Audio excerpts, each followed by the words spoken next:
Good morning, children. Our today's topic is the contribution of Jyotiba Phule. Jyotiba Phule was born in 1827 in Satara district of Maharashtra. By the name, if we guess, Phule means Mali. So they were Malis by caste. That is why they were called as Phule. The social reforms by Jyotiba Phule was the first is uplifting lower castes. The caste structure was slavery. In his book, that was Gulam Giri, he focused on the Brahman domination and poverty. That is the first point, that is the first contribution what he did regarding the uplifting of lower castes. Let us come to the next, that is, he strongly felt that the problems of Dalits, that the problem of Dalits which he called Shudras and Atishudras, could be solved only if proper education was provided to them. So, first thing he believed was the Brahman domination, and second was that he believed that only if proper education was given to them, only the problem of Dalits and Shudras and Atishudras would be solved. Now, let us come to the second point, that is gender justice. Phule said that gender, when we talk of male and female. So he believed that women were superior to men because they bore children and nursed them. So that is the first point. Men kept their women uneducated so that they could never question the domination. Phule, second point, he established in 1848 the first girls' school in India.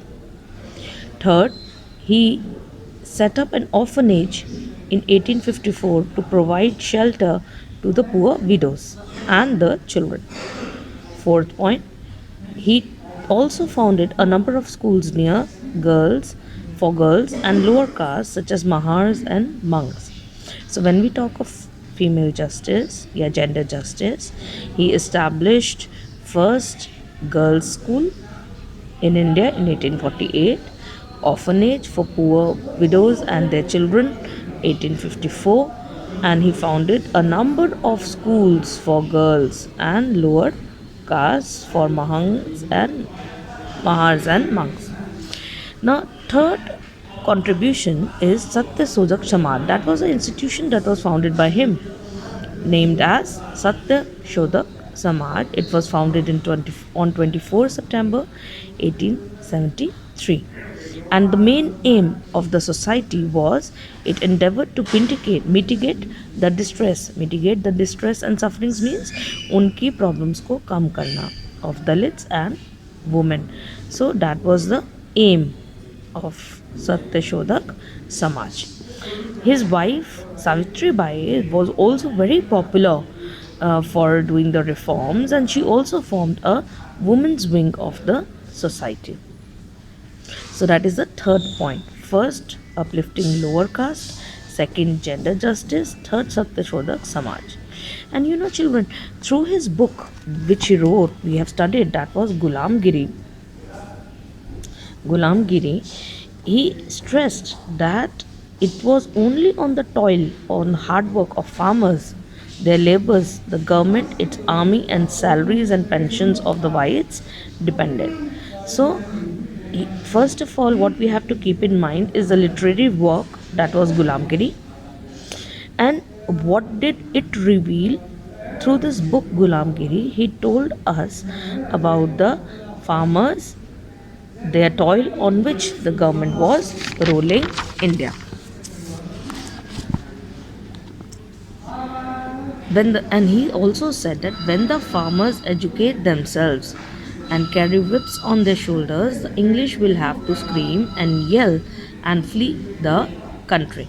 So, this we have to keep in mind. Now, let us quickly go through the other reformers also. The first is Arya Samaj. When we talk of Arya Samaj was founded in 1875 by Swami Dayanand Saraswati, and the main aim was that they opposed caste system, encouraged female education. First point, caste system encouraged female education. Third, remarriage of the widows. So that is what you have to keep in mind. Basically, Arya Samaj, Swami Dayanand, 1875, and the aim was to oppose caste system, encourage female education, and remarriage of widows. Next is the next institution is Ramakrishna Mission. It was founded in 1896 by Swami Vivekanand, and the principle on which it was set up was that service to God is a service to men. जितना हम लोगों के लिए भला करते हैं वही service है ईश्वर के लिए. It established hospitals and orphanages to alleviate the sufferings of those in distress. तो लोगों की प्रॉब्लम्स कम करने के लिए उन्होंने हॉस्पिटल्स और ऑर्फनेजेस को सेटअप किया.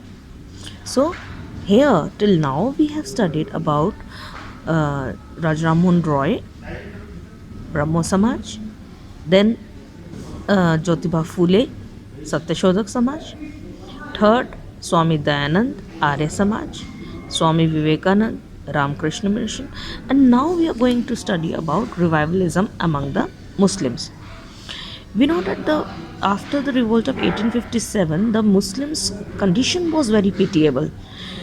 Britishers were totally anti-Muslims, and they themselves were a little bit orthodox, so the conditions deteriorated. Sir Syed Ahmad Khan was the founder of Aligarh movement in India. So one more movement, Aligarh movement, and it was started by Sir Syed Ahmad Khan. The objective of Aligarh movement was to instill in the Muslims a desire for Western education and culture. Means he wanted that the Muslims should go for Western education and culture. As I have told you earlier that they were orthodox, so they were not in the firm belief of the Britishers, and they were not ready to adopt the Western education. So it was just due to the efforts of Syed Ahmad Khan that he wanted that the Muslims should also learn Western education and culture.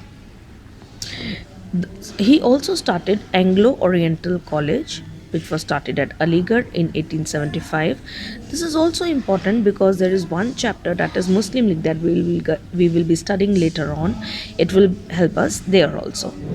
And so he started a Anglo-Oriental College, Mohammedan Anglo-Oriental College in 1875, which was later renamed. It grew into a university. And basically, its main purpose was to bring social awakening among the Muslims. Also condemned, that is the first thing. He also condemned polygamy, parda system, and other evils. So that is third point. Children, as we have studied about the various socio-religious reform movements done by Raja Ram Mohan Roy, Jyotiba Phule, Swami Dayanand, Vivekanand, even Sir Syed Ahmad Khan, now we will see how these reform movements promote the spirit of brotherhood and arouse nationalist ideas among the people of India. The first thing what we have to know is the ideas of brotherhood and equality attracted the attention of so-called lower castes. Most important thing, because they denounced untouchability and they were against the rigidities of caste system. That made the people feel that they are all equal and the ideas of brotherhood evolved. The second point, as we have studied about Swami Dayanand and Vivekanand, they boldly preached the gospel of strength and self-reliance. Means the people of India should not be dependent on the foreigners. They should be self-reliant. अपने ऊपर आत्मनिर्भर होना चाहिए.